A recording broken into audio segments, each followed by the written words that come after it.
Después a los cuatro vientos, los cuatro se dirigieron. Una promesa se hicieron que todos debían cumplir, mas no la puedo decir, pues secreto prometieron. Les advierto solamente, y esto a ninguno le asombre, pues muchas veces el hombre tiene que hacer de ese modo.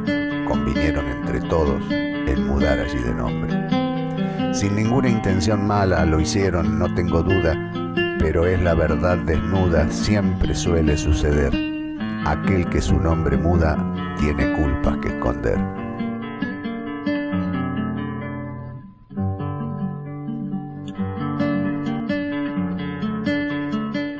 Durante años se mantuvo en secreto el lugar donde ocultaron el cuerpo embalsamado de Eva Perón, lo que permitió tanto preservarlo de la utilización política como de que se lo destruyera, según las pretensiones de los bandos en pugna en la dividida sociedad argentina, una vez concretado el golpe cívico-militar que derrocó al gobierno peronista en 1955. Desde la obra Cardenal Ferrari, procuramos la edición documental de este capítulo de la historia nacional con la esperanza de aportar a la verdad que permita comprender lo sucedido, tanto como valorar lo hecho, cerrar así este doloroso capítulo del pasado y dar vuelta a la página en pos de la reconciliación de los argentinos.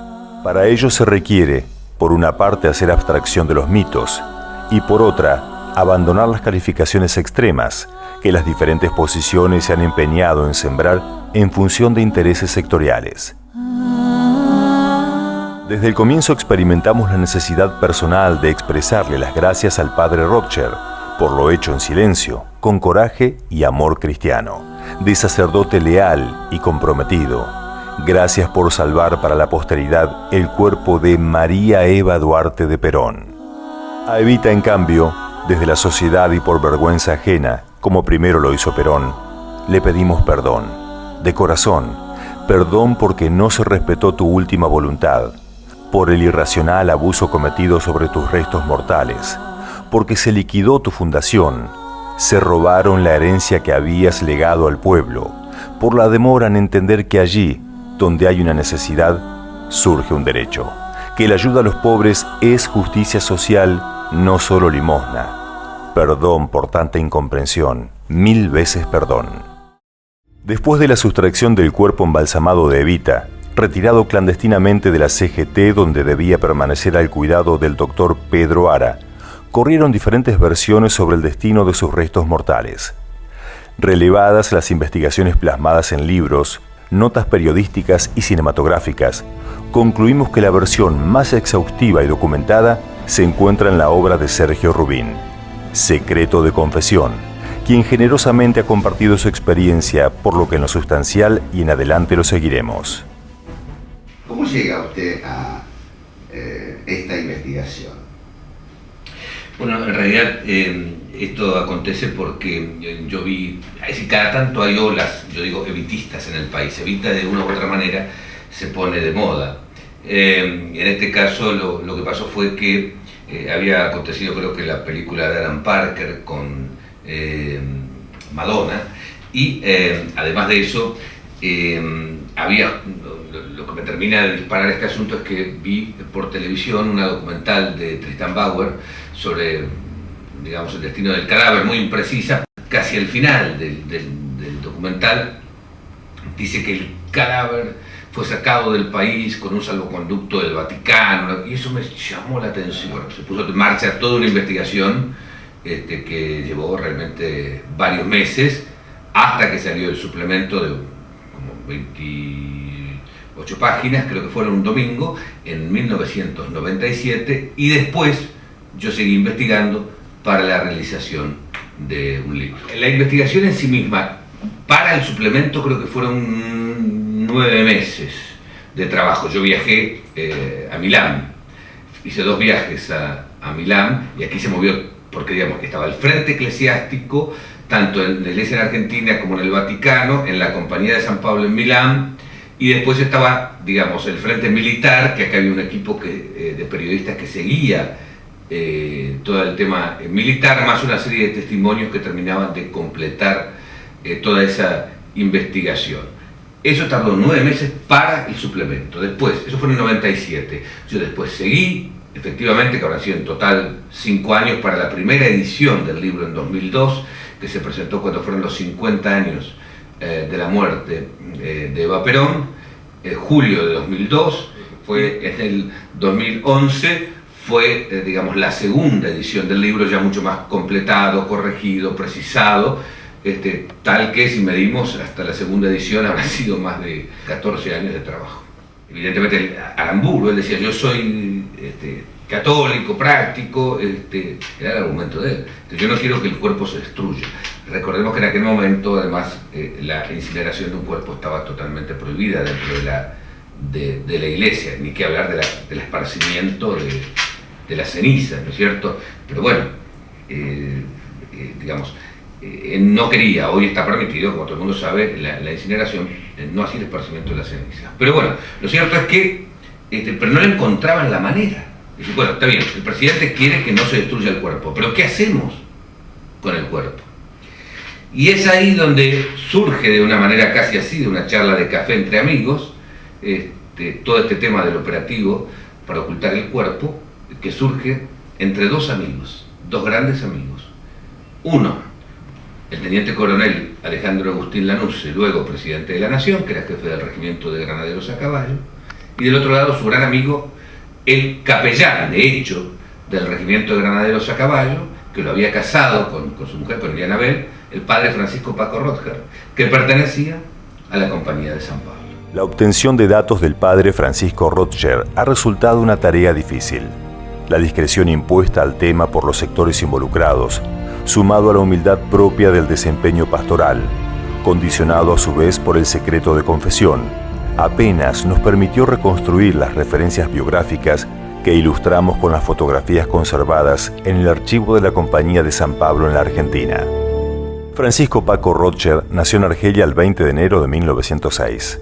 Llegó al país cuando tenía 15 años de edad. Ingresó en el seminario de Villa Devoto. Fue ordenado sacerdote el 25 de enero de 1931. Tempranamente se consagró en la Compañía de San Pablo. Desplegó su tarea pastoral y evangelizadora en el país, cuya ciudadanía adoptó en 1956.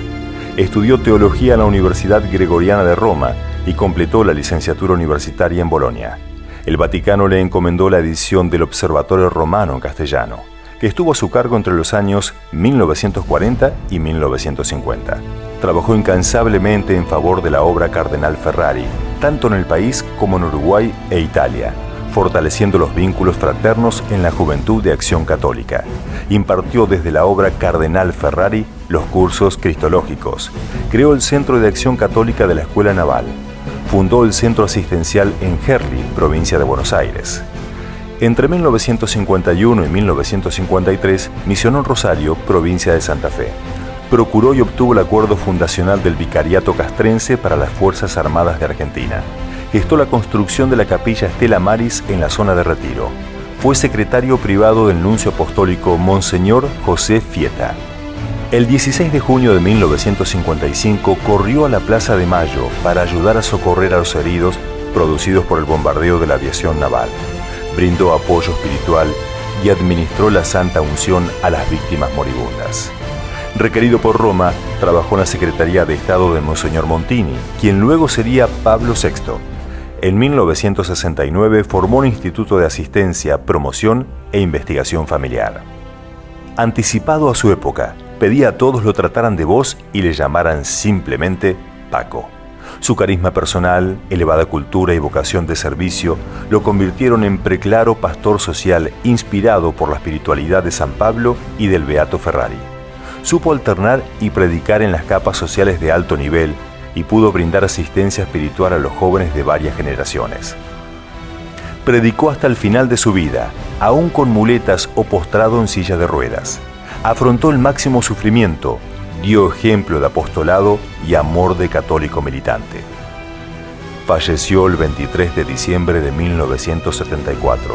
Sus restos fueron llevados al cementerio de la Recoleta.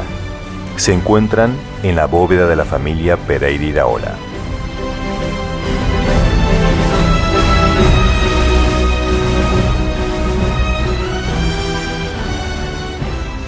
La obra Cardenal Ferrari fue creada en el país por los primeros paulinos llegados a misionar allá por 1927. La personería jurídica de asociación civil le fue otorgada por decreto del entonces presidente de la Nación, don Hipólito Yrigoyen, el 8 de julio de 1930. En su objeto se previó la realización de obras culturales, espirituales, educativas, sociales de carácter solidario, para contribuir al engrandecimiento de la nación argentina según los principios de la religión católica. Es una sociedad laica de la vida civil, de origen confesional. Sus actividades, con la incorporación de los laicos a la tarea evangelizadora desde lo social, fructificaron con la creación de bibliotecas, hogares de tránsito, comedores populares, escuelas de artes y oficios, salas asistenciales, centro de ayuda y asistencia al inmigrante, enseñanza profesional del periodismo desde el Instituto Grafotécnico, empresa de viajes educativos y sociales, EVES, estudios de radio, cinematografía, imprenta, las escuelas del tranvía, sostenimiento de grupos scouts, entre tantas otras.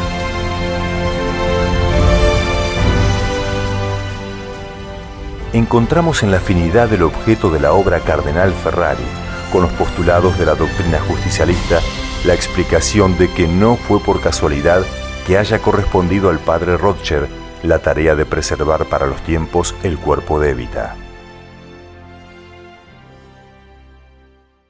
La historia está cruzada realmente por paradojas muy fuertes, ¿no? Porque, por un lado, además acontecieron durante el gobierno de Aramburu, más allá de la responsabilidad que se le pueda achacar a Aramburu, pero el presidente de la Nación, fueron fusiladas muchas personas por la espalda, ¿no? Sin embargo, aquí se tuvo mucho cuidado en, digamos, la preservación del cuerpo, más allá de, bueno, las cosas que ocurrieron previamente, ¿no? Yo quizás me voy casi al final de la cuestión, pero me parece que hay que decirlo. Acá hay una discusión, eso es evidente, sobre la participación de la Iglesia y en particular de la Compañía de San Pablo en esto. Es decir, para ser claro, si hizo mal o hizo bien. Yo creo que las cuestiones, primero las cuestiones a veces me parece muy importante dejar que la historia avance, ¿no es cierto? Es decir, dar paso a la historia, para una interpretación como corresponde, con cierta perspectiva, tratar de tener un poquito menos de apasionamiento, y verlo con perspectiva histórica. Evidentemente acá han pasado dos cosas, eso está claro. Es decir, la Compañía de San Pablo, a mi criterio, con el conocimiento, el asentimiento de Pío XII, y tengo fuente, digamos, para afirmarlo, digamos, que no es que, como yo digo en el libro, no es que hace un expediente y abre todo un diálogo en la Secretaría de Estado y autoriza oficialmente, sino que Pío XII deja hacer, toma conocimiento y deja hacer. Algo me dirá, es más o menos lo mismo. Sí, es más o menos lo mismo, es un matiz, pero es un matiz. Deja hacer con su conocimiento. Ahora bien, ¿qué es lo que pasa con esta intervención de la Compañía de San Pablo? Yo creo que pasan objetivamente, hablo como periodista, dos cosas. Es decir, por un lado, digamos, la Compañía de San Pablo o sus autoridades, o sus principales autoridades, le hacen el juego a la dictadura militar para ocultar lo que era el principal emblema peronista, que era el cuerpo de Eva Perón en ese momento, claramente. Es decir, ayudan a que eso desaparezca, salga de la escena totalmente. Pero por otro lado, también es cierto, digamos, que el cuerpo logra ser preservado. Y hoy, digamos, como todos sabemos, el cadáver de Eva Perón está bajo dos gruesas planchas de acero en la bóveda de los Duarte, en la Recoleta, y está preservado, fue salvado. Entonces, yo creo que esa participación en aquel contexto de terrible enfrentamiento, de terrible antinomia, de temor a mayores derramamientos de sangre, y de todo, hay que verlo en aquel contexto histórico, ¿cierto? Y no tener, digamos, me parece a mí, definiciones tan categóricas, entender un poco aquel contexto. Por lo tanto, cada uno tomará la interpretación que quiera o parte de cada una de estas interpretaciones, pero me parece que hay que tener seguro una panorámica de la situación para entender un poco esta cuestión. Cumple la Subsecretaría de Informaciones de la Presidencia de la Nación el penosísimo deber de informar al pueblo de la República que a las 20:25 horas ha fallecido la señora Eva Perón, jefa espiritual de la Nación. Los restos de la señora Eva Perón serán conducidos mañana, en horas de la mañana, al Ministerio de Trabajo y Previsión, donde se instalará la capilla ardiente. Compañeros, esta es la voluntad de Eva Perón. Yo he de ejecutarla al pie de la letra. Para ello ha de constituirse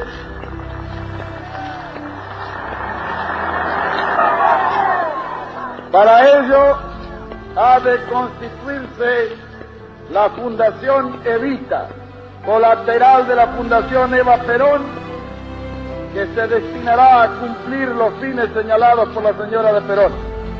Esa Fundación Evita capitalizará la totalidad de los bienes de la testamentería ya iniciada y que comprenden muchos millones de pesos provenientes de los beneficios obtenidos en la venta del libro La razón de mi vida, de lo que produzca la edición póstuma del nuevo libro Mi mensaje y los demás bienes señalados en la correspondiente declaratoria de leer. Con ese capital, convenientemente administrado, se arbitrarán beneficios para ponerlos a disposición de los humildes en la forma indicada anteriormente. Las numerosas alhajas que el pueblo, los amigos y algunas naciones extranjeras regalaron a Eva Perón serán destinadas al museo que se instalará en su monumento, a cuyo efecto han sido entregadas a la comisión correspondiente. Desde allí servirán de garantía para préstamos a familias humildes que deban construir su propia vivienda.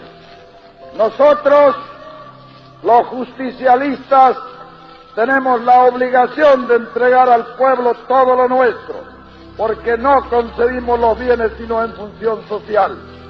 Que el ejemplo de Eva Perón nos ilumine siempre, para que jamás nuestro corazón sea dominado por el egoísmo o la avaricia.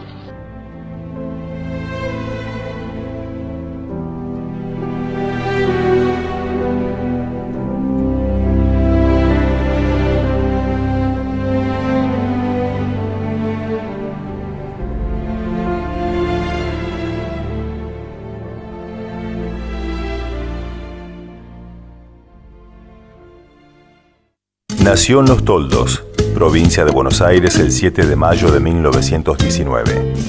La bautizaron María Eva Duarte. Dejó de existir físicamente en la capital federal el 26 de julio de 1952, siendo desde entonces y para siempre Evita.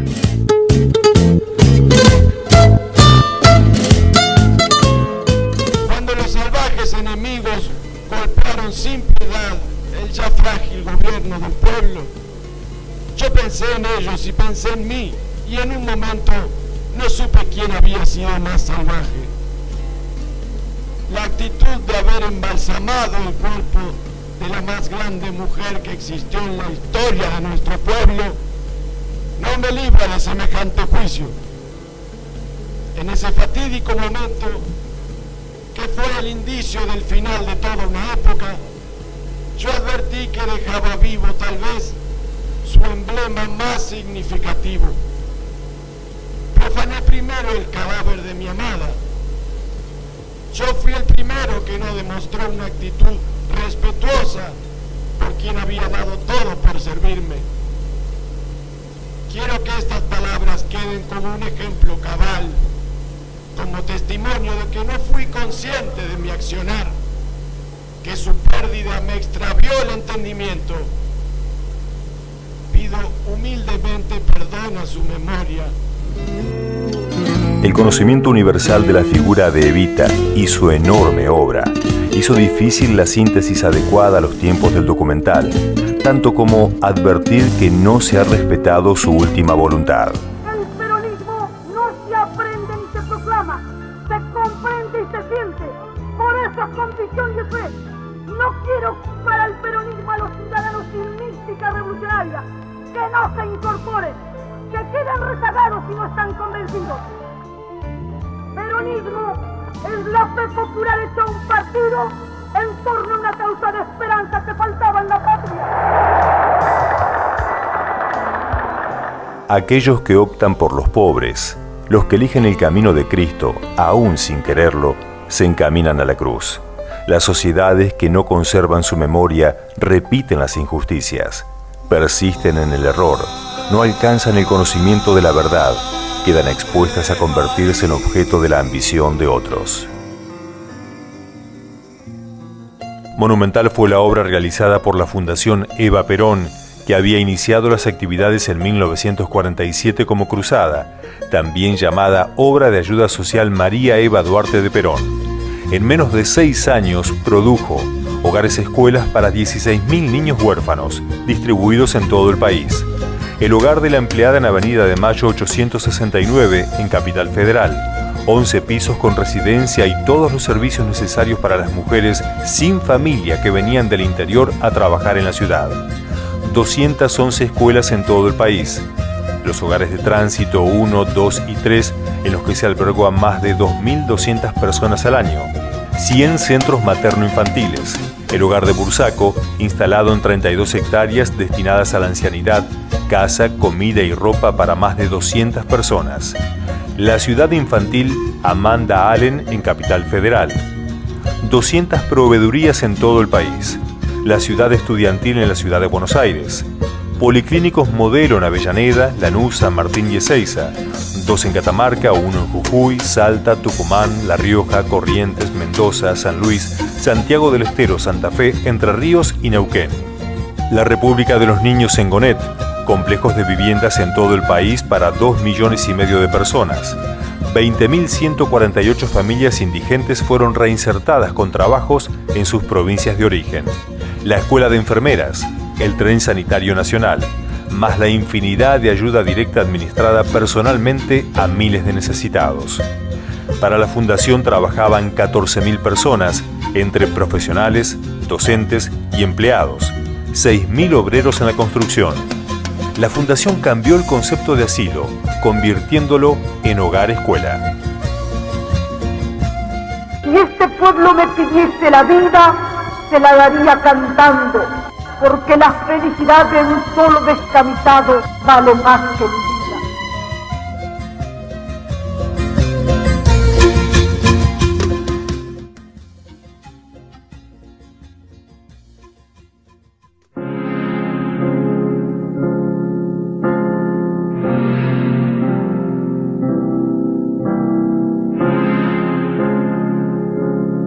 Si Dios me llevase del mundo antes que a Perón, yo quiero quedarme con él y con mi pueblo. Yo considero que mis bienes son patrimonio del pueblo y el movimiento peronista, que es también del pueblo, y que todos mis derechos como la autora de la razón de mi vida y de mi mensaje, cuando se publique, sean también considerados como propiedad absoluta de Perón y del pueblo argentino. Mientras viva Perón, él podrá hacer lo que quiera de todos mis bienes. Pero después de Perón, el único heredero de mis bienes debe ser el pueblo. Y pido a los trabajadores y a las mujeres de mi pueblo que exijan por cualquier medio el cumplimiento inexorable de esta voluntad suprema de mi corazón que tanto los quiso. Mis joyas no me pertenecen.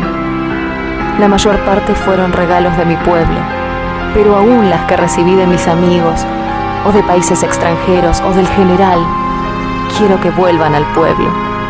No quiero que caigan jamás en manos de la oligarquía y por eso deseo que constituyan, en el Museo del Peronismo, un valor permanente que solo podrá ser utilizado en beneficio directo del pueblo. Que así como el oro respalda la moneda de algunos países, mis joyas sean el respaldo de un crédito permanente que abrirán los bancos del país en beneficio del pueblo, a fin de que se construyan viviendas para los trabajadores de mi patria.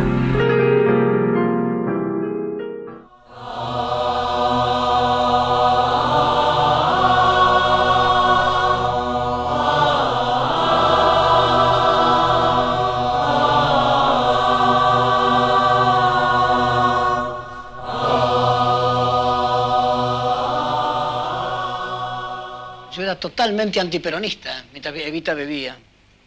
Y me hice totalmente peronista después de su muerte.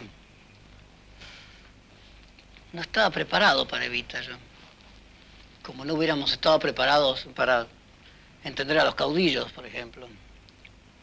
Éramos hijos del despotismo ilustrado. Creíamos en la inteligencia, no en la sabiduría. Creíamos en la erudición, no en la cultura.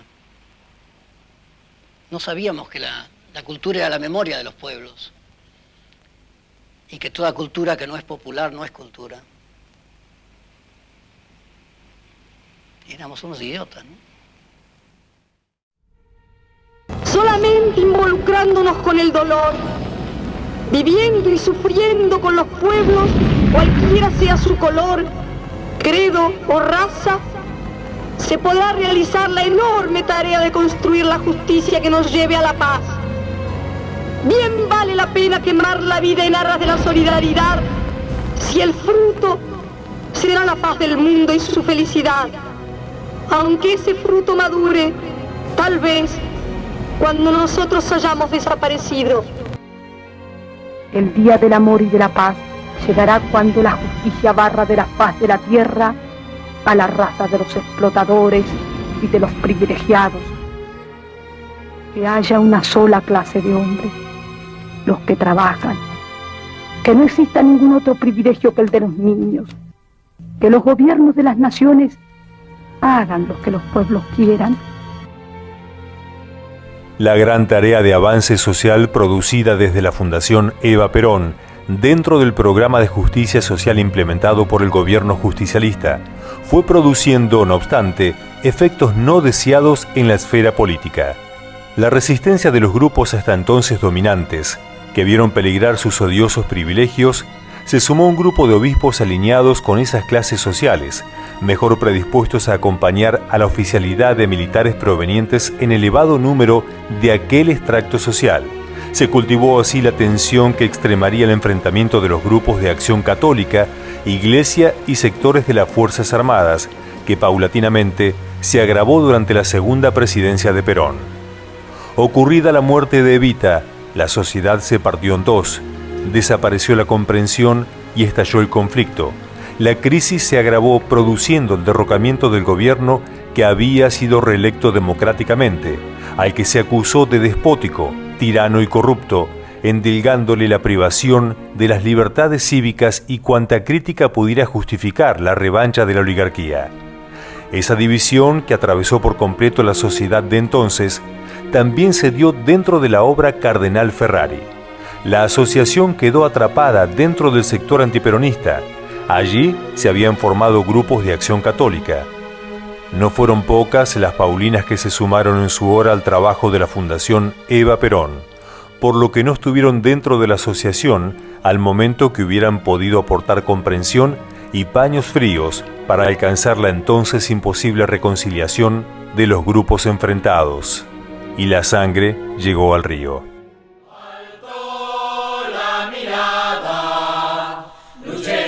La patria redimida, el alma sobre el brazo, la fe y la esperanza renacida, que el sol sobre tu frente alumbre tu coraje, camarada. Ya el brazo de tu madre te señaló la ruta iluminada, y si la muerte quiebra tu vida al filo de una madrugada, perdurará tu nombre entre los héroes de la patria amada. Que el sol sobre tu frente alumbre tu coraje, camarada. Ya el brazo de tu madre te señaló la ruta iluminada. Producido el derrocamiento de Perón, o más exactamente, luego de haberse forzado su renuncia, asumió la presidencia el general Lonardi, bajo la promesa de ni vencedores ni vencidos. Calmó a los dirigentes gremiales, ofreciendo mantener las conquistas sociales, pero en menos de 2 meses fue reemplazado por su compañero el general Pedro Eugenio Aramburu, seguido en la vicepresidencia por el almirante Isaac Rojas, quienes desconocieron aquella promesa pacificadora y desataron la cruenta persecución que padeció el país en su conjunto y constituyó desde la óptica actual el antecedente directo del plan de exterminio perfeccionado por el proceso iniciado el 24 de marzo de 1976. La autodenominada Revolución Libertadora, con el pretexto de recuperar la libertad y restablecer la democracia, desplegó su tarea criminal de odio y revancha contra los más débiles. Disolvieron la Fundación Eva Perón, abandonaron las obras, viviendas y hospitales en construcción, se apropiaron de las joyas que Evita había legado al pueblo, junto con derechos intelectuales e inmuebles varios.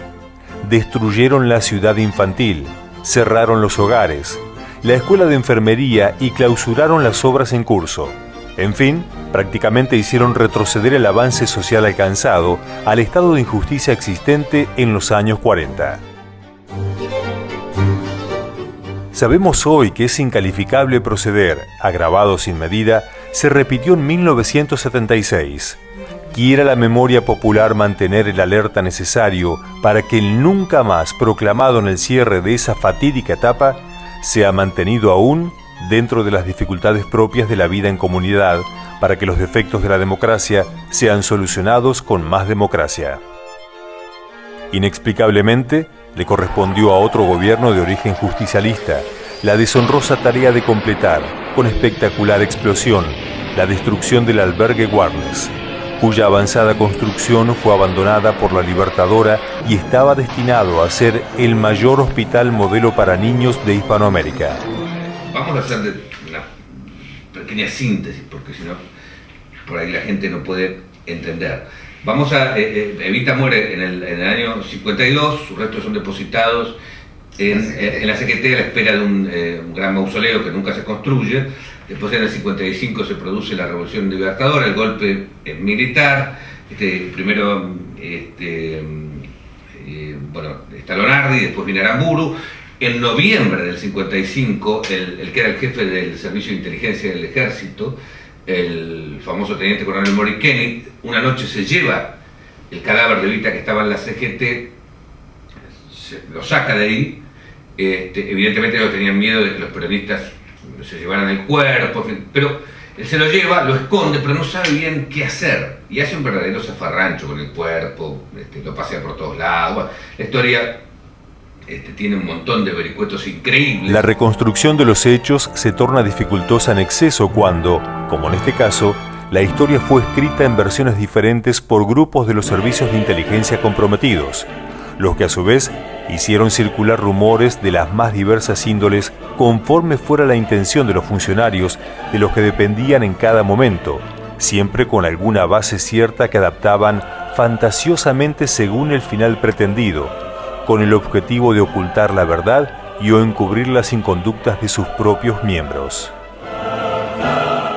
Aún reconociendo esas variantes, lo cierto es que el cadáver momificado de Evita fue alojado en la sede del Servicio de Informaciones del Ejército Viamonte y Callao, transitó por la casa de General Paz 542, vivienda del segundo de Mori Koenig, recaló en Sucre en 1835, casa segura de la CIE, pasó por Maipú 820, sede de la obra Cardenal Ferrari, y finalmente fue embarcado en el Comte Viacamano el 23 de abril de 1957 con destino a Génova, para ser enterrado en el cementerio Maggiore de Milán, bajo el nombre falso de María Maggi de Magistris, con la venia papal y al cuidado de la Compañía de San Pablo.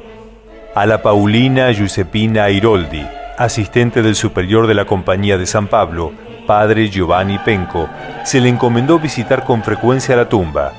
Ella cumplió el encargo durante 14 años. Nunca llegó a conocer la verdadera identidad de la finada.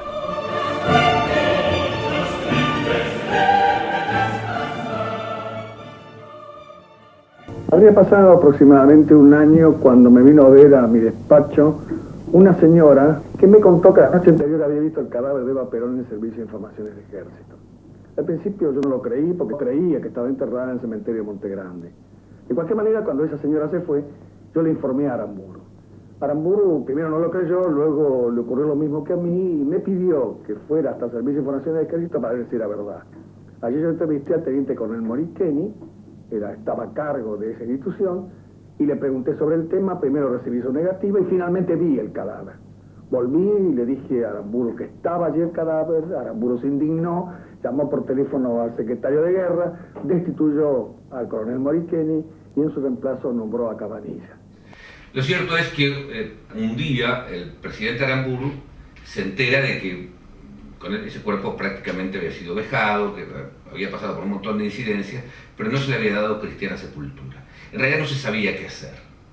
Y la Marina, que era, digamos, la más antiperonista, presionaba, la fuerza más antiperonista, presionaba para la destrucción del cuerpo. Después de muchos años de silencio, hoy, por primera y única vez, rompo ese silencio a efecto de dejar esclarecidos los hechos. El teniente general Aramburu me asigna la misión de cristiana sepultura a los restos mortales de Eva Perón, que se encontraba en esos momentos en el 5º piso del edificio del Servicio de Informaciones del Ejército. La situación era delicada y peligrosa, por cuanto se tenía conocimiento que muchas personas ya sabían cuál era el paradero de los restos mortales de Eva Perón. Tal es así que en varias oportunidades aparecieron velas encendidas y flores próximas al local donde se encontraban los restos. Y además teníamos conocimiento de que distintas bandas armadas pretendían rescatar el cadáver para utilizarlo con fines partidistas, lo mismo que grupos de exaltados pretendían directamente cremarlo. Ante esta situación, le llevé la inquietud al general Aramburu, proponiéndole retirar el cadáver del país y enterrarlo en un país extranjero. El general Aramburu aceptó esta propuesta y me encargó esta misión que se denominó Operativo Traslado. Gracias a la activa y muy especial intervención de la Iglesia, es posible llevar a cabo la operación de evasión del cadáver de la Eva y mandarla a Italia. Ahí intervino directamente un delegado de su santidad para allanarme el camino, tal así que fue el que se ocupó de la compra del tumbino y tomó todos los recaudos correspondientes para esperar el ingreso del cadáver a Milán. El coronel Morikeni había cometido algunas fallas muy graves, irresponsables y muy imprudentes y hasta anticristianas con respecto al cadáver. Lo conocía bien desde el colegio militar. Siempre fue un hombre perfectamente normal, pero a partir de ese momento que tuvo el cadáver en sus manos, se enloqueció. Aparte con alcohol. El tipo tomaba mucho y se enloquecía. Y él decía que esa mujer era de él, que eso le pertenecía a él. Al tomar posesión del Servicio de Informaciones, me encuentro que al lado de mi despacho, un cuarto que estaba destinado a los armarios de distinta documentación, se encontraba el féretro con los restos de la señora María Duarte Perón. Fue una impresión bastante intensa, una emoción bastante violenta también, ver ese cadáver porque era prácticamente una muñeca, estaba intacto. Ni siquiera una modificación. El trabajo que hizo el doctor Ara era tan perfecto de que tenía todos los movimientos. La carne era como si fuera viva, era perfecta, era una muñeca no de cera, de carne y hueso. Yo me levantaba muy temprano, pues tenía que dar cuenta al ministro de las actividades, y me encontraba que frente a la puerta donde estaban los restos de esta señora había velas encendidas y flores, lo que era una señal evidente de que ya había gente que conocía perfectamente bien de que el cadáver estaba ahí.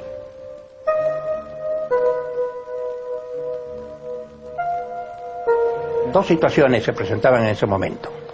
Por un lado, la impresión que teníamos que había comandos peronistas preparados para rescatar ese cadáver y utilizarlo posteriormente como bandera política para sus fines. Y por el otro lado, personal propio del sector del gobierno, que tenían sus intenciones de hacer desaparecer el cadáver. Uno de los proyectos era prácticamente destrozarlo y arrojarlo en medio del río. Otro era volar el edificio de informaciones del ejército para que desaparecieran los restos. Esas fueron las terribles presiones que tuve que soportar para evitar de que se procediera una u otra forma. Y de ahí surge entonces la necesidad que yo le impongo al teniente general Aramburu de sacar el cadáver del país. No es fácil retirar de un país un cadáver y transportarlo a otro con nombre falso. Era necesario llenar una serie de formalidades de carácter oficial y también eclesiásticas, para lo cual tomé contacto personal con el entonces delegado de la Compañía San Pablo en la Argentina, el presbítero Francisco Roger, con quien planificamos el retiro del cadáver y su traslado a Génova, en la República de Italia. Por tanto, digamos, ahí hablando, Paco Rodger, el padre Rodger, se entera por Lanuse, que tenía devoción por Aramburu, que Aramburu estaba muy preocupado porque no sabía qué hacer con el cuerpo y que como era muy católico no lo quería destruir. Pero insisto, no sabía qué hacer. Y de ahí empieza a barajarse la idea. Bueno, Paco le dice, ¿qué te parece si lo llevamos a Italia escondido bajo otro nombre y lo cuida mi orden religiosa, mi comunidad religiosa, mi congregación? Pero parecía una cosa muy loca y muy de dos amigos tomando café. Y eso, que fue casi, digamos, un delirio, termina, a través de una serie de incidencias, termina fructificando y termina convirtiéndose con la apoyatura del servicio de inteligencia, del ejército y la aprobación de Aramburu, del presidente Aramburu, y la aprobación del superior general de la Compañía de San Pablo en Milán, que era el padre Penco, un personajón, una decisión clave que él toma, termina siendo el gran operativo de llevar a Evita en barco y enterrarla bajo un nombre falso en el cementerio de Milán, en el cementerio mayor de Milán, una especie de Chacarita, cementerio popular de Milán, enterrarla ya bajo un nombre falso, al cuidado de la Compañía de San Pablo, y allí está durante 14 años.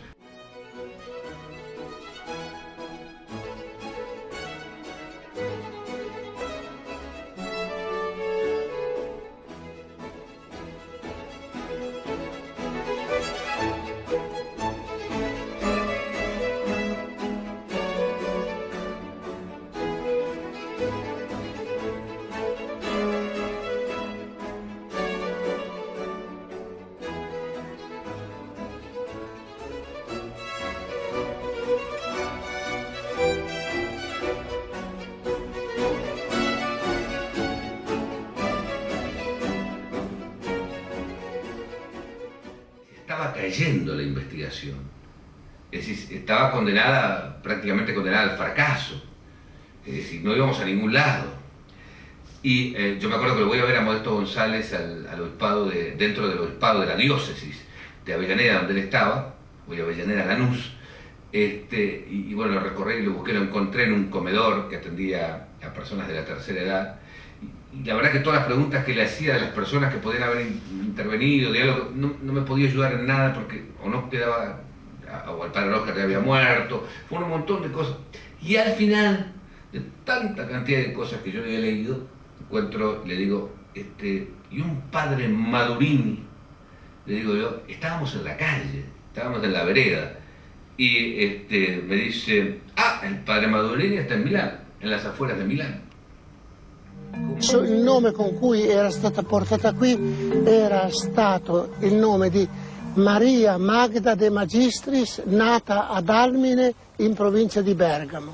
Questo era il nome sotto cui era qui sepolta Eva Peron. La Giuseppina Airoldi apparteneva alla sezione femminile della Compagnia di San Paolo. Giuseppina Airoldi da padre Penco era mandata molto spesso a visitare la tomba in cui era sepolta la Eva Peron perché la vedesse e le portasse ogni tanto dei fiori. Peron allora mi offrì persino di bere una birra insieme con lui. E mi ricordo che c'era un uomo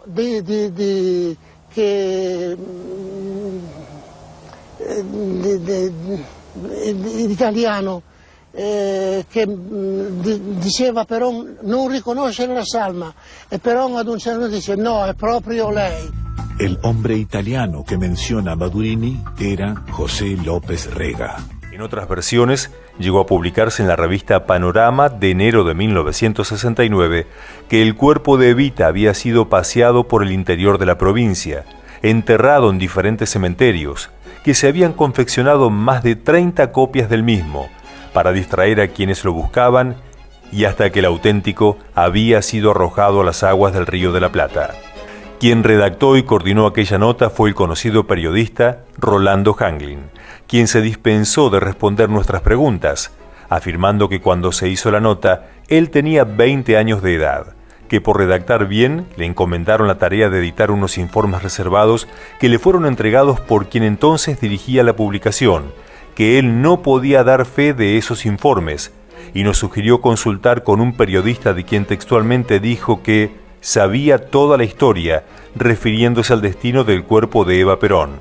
Posteriormente, cuando lo recordó, nos indicó que el periodista aludido a quien había entrevistado para C5N era Sergio Rubín.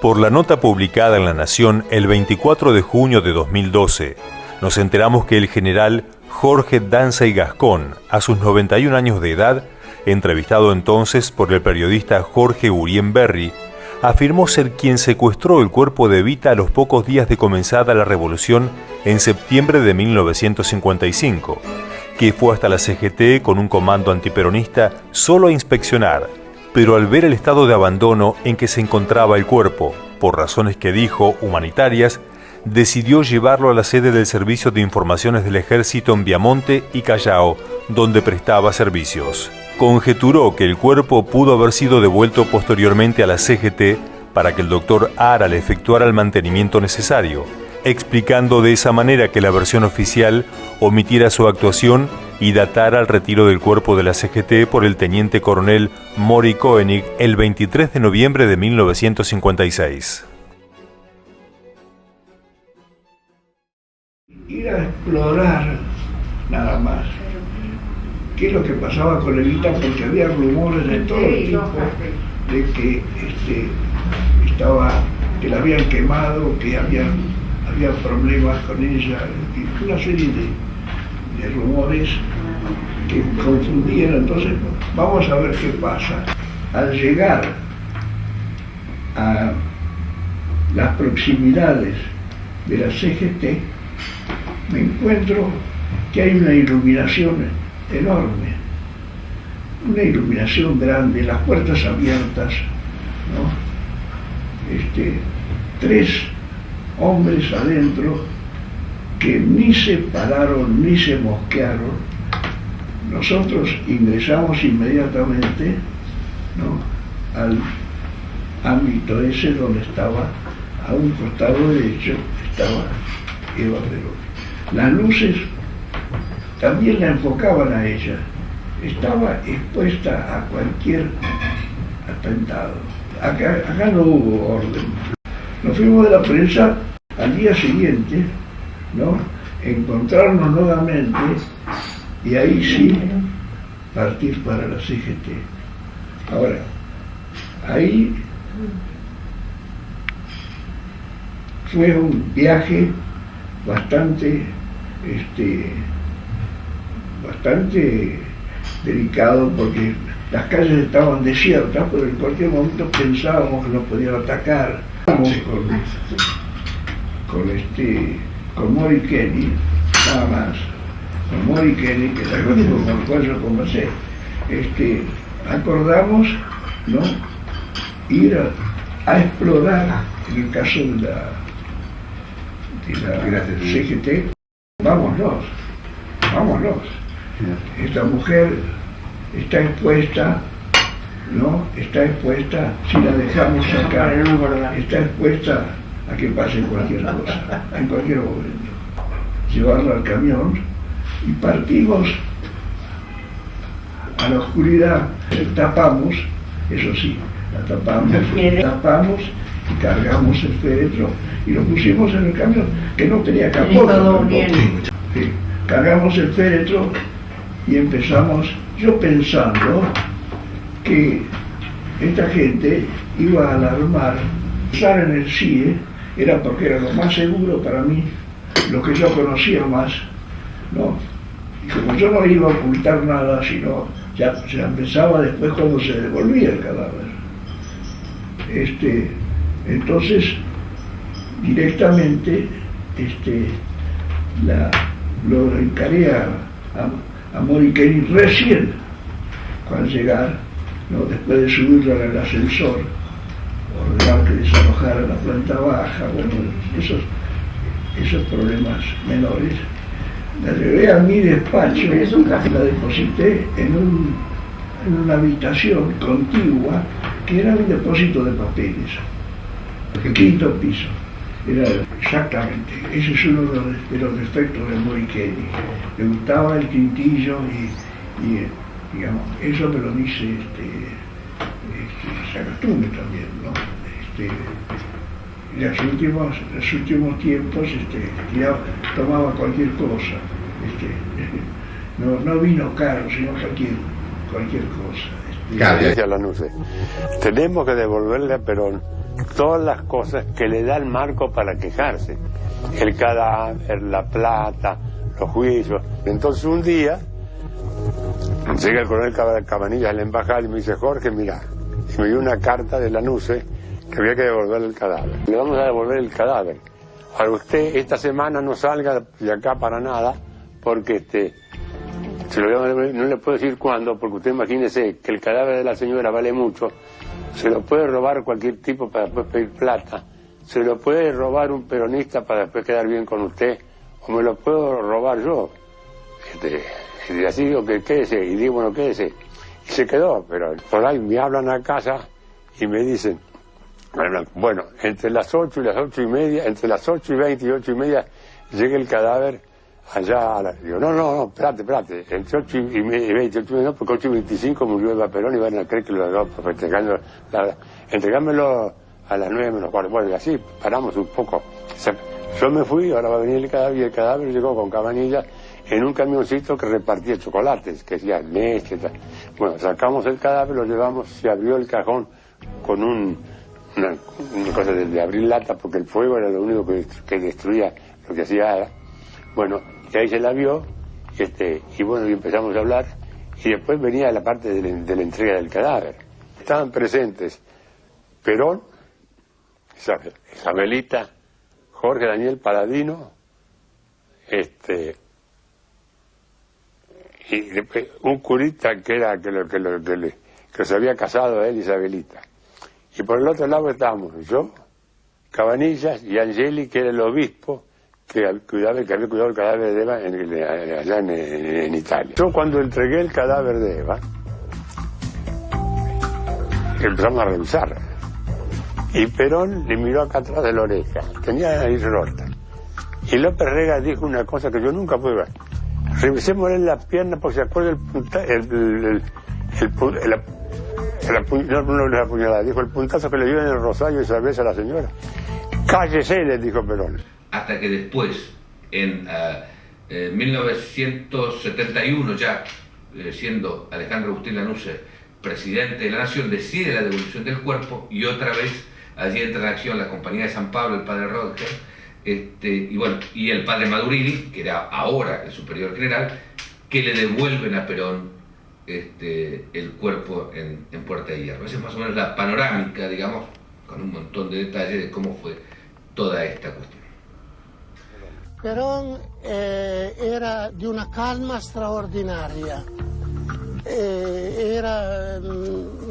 mi ringraziò molto di quello che io facevo e mi diede, perché fossi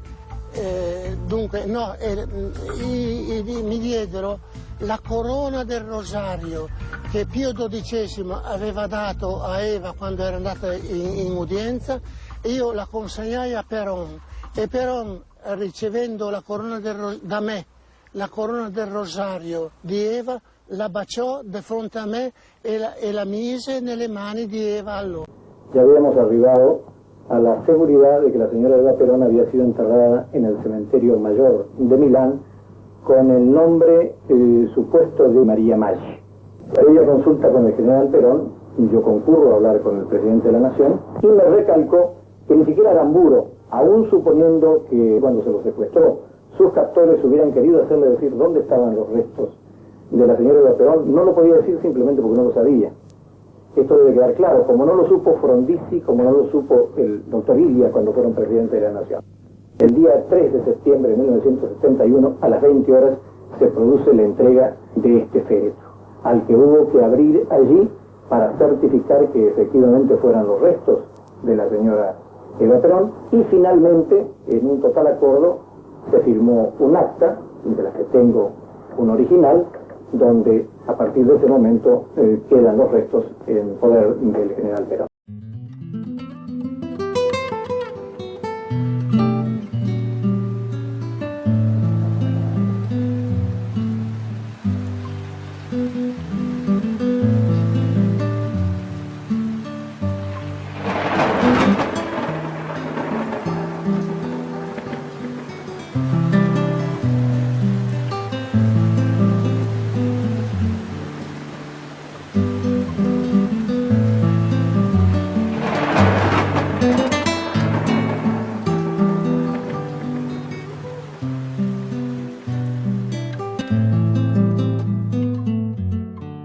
El cuerpo lo trajo Gelli. Gelli fue el que manejó todo eso. Licio Gelli. Gelli era un personaje. La carta de presentación de Gelli a Perón, como diciendo: yo soy fulano de tal, yo te puedo traer los restos. Perón la miró, se lo presentó López Rega. Esa fue la carta, la tarjeta de presentación de Gelli para demostrarle a Perón el poder que él tenía. Gelli tenía mucho interés en conocerlo a Perón, porque era un tipo que se las traía, era un mafioso. Gelli tenía una organización que le llamaban los periodistas, le empezaron a llamar la P2. López Rega, un tipo muy vivo, se lo presentan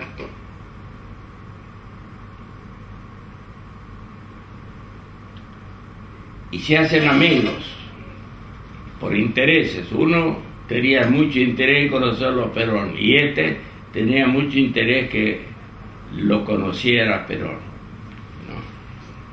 porque Perón estaba rodeado.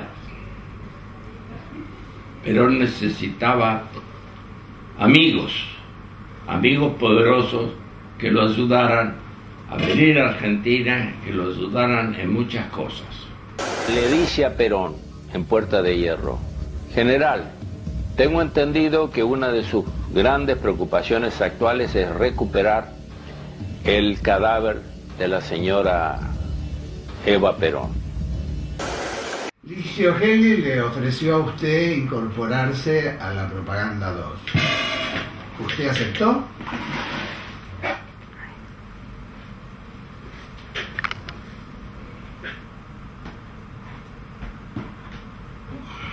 Y que se pueda reconocer, como dijo alguna vez el padre Madurino, me dijo a mí el padre Madurini, no la iglesia, el padre Paco Rodger salvó el cuerpo de Eva Perón. Perón dispone que Daniel Paladino, que era su delegado personal, y un hombre que se encontraba, a pesar de la solemnidad del acto, vestido tan solo en camiseta, que procedan a la apertura del féretro. Una vez hecho esto, este señor de camiseta se presentó a Perón y nuevamente, de forma irrespetuosa, le dice: jefe, venga, jefe, esta no es Evita. Perón se aproxima con todos nosotros al lugar donde estaba abierto el féretro y exclama: sí, no hay ninguna duda, esta es Evita. En ese momento el hombre de la camiseta, que más tarde supe que se llamaba López Rega, intentó improvisarme un discurso al cual yo le interrumpí de inmediato y, dirigiéndome a Perón, le dije: señor, si no tiene nada que objetar, le ruego firmemos las actas correspondientes. Después de 14 años, el 3 de septiembre de 1971, fue devuelto el cuerpo de Evita al general Perón en su residencia de Puerta de Hierro. Continuó en esa lejanía hasta que los restos fueron repatriados. Recordemos que el general Perón murió en el país el 1 de julio de 1974, a poco de haber asumido la presidencia de la nación por tercera vez. La vicepresidenta, su viuda María Estela Martínez, o Isabel Perón, como se hacía llamar, accedió a la presidencia y quedó, como fue de público conocimiento, bajo la influencia nefasta de López Rega. El 15 de octubre de 1974, las unidades de combate Juan José Valle y Fernando Abal Medina, de Montoneros, secuestraron el cadáver del general Aramburu y exigieron para su devolución la repatriación del cuerpo de Evita. Luego de variadas tratativas, finalmente Isabel accedió y López Rega se ocupó de trasladar el féretro con los restos mortales desde España a la Argentina, a la que arribaron el 17 de noviembre de 1974. El ataúd de Evita, abierto y protegido por un grueso cristal, fue colocado junto al cajón cerrado del general Perón, en una cripta especialmente dispuesta dentro de la residencia presidencial de Olivos, que podía ser visitada por el público. Producido el golpe militar en 1976, Videla ordenó el retiro de los cuerpos de la quinta presidencial que usurpó. A consecuencia de ello, los restos de Perón fueron llevados al cementerio de la Chacarita, mientras que el cuerpo de Evita fue depositado en la bóveda de la familia Duarte en La Recoleta, donde actualmente continúan. Pese a estar ocultos de la vista y resultar inaccesible el lugar que guarda sus restos, en el frente de la bóveda permanentemente hay flores y ofrendas dejadas por personas de todo el mundo, que continúan venerando su memoria. Y bueno, llega el día de hoy en que Eva está enterrada a 8 metros de profundidad en una cripta, toda revestida en mármol. Creemos que los muertos tienen que tener cristiana sepultura y que ella ya había sufrido mucho, sobre todo todas las agresiones, bueno, el haber estado parada con brea, el tener quebrada la nariz de un puñetazo, el tener punzado el cachete izquierdo de su cara y bueno, y quebradas las piernas y los brazos. Yo no quise ni quiero nada para mí. Mi gloria es y será siempre el escudo de Perón y la bandera de mi pueblo. Y aunque dejen el camino girones sin vida, yo sé que ustedes recogerán mi nombre y lo llevarán como bandera a la victoria.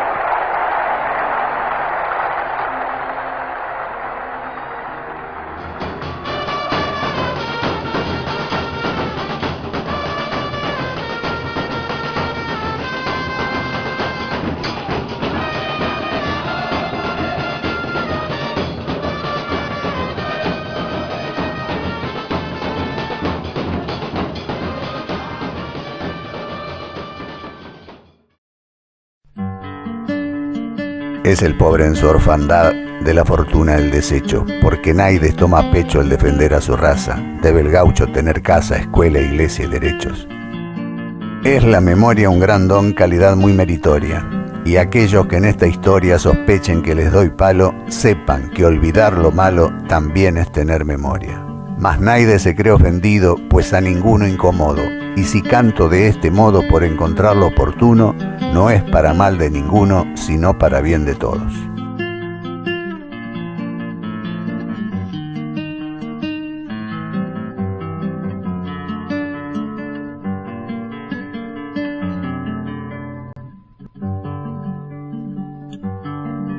Lo he soñado en esta casa, entre paredes y puertas, Dios les permite a los hombres soñar cosas que son ciertas. Lo he soñado mar afuera, en unas islas glaciales, que nos digan lo demás, la tumba y los hospitales. Una de tantas provincias del interior fue su tierra. No conviene que se sepa que muere gente en la guerra. Lo sacaron del cuartel, le pusieron en las manos las armas y lo mandaron a morir con sus hermanos.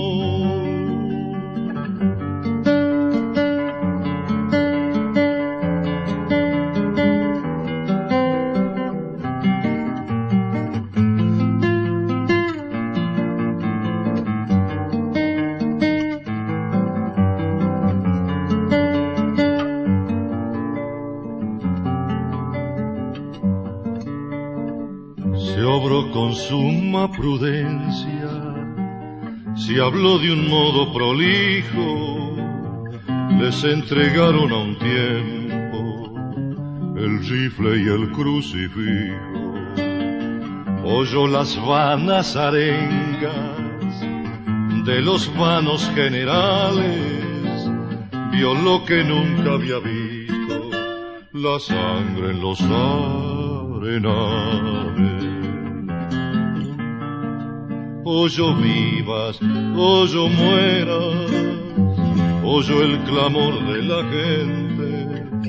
Él solo quería saber si era o si no era valiente. Lo supo en aquel momento en que le entraba la herida. Se dijo, no tuve miedo, cuando lo dejó la vida.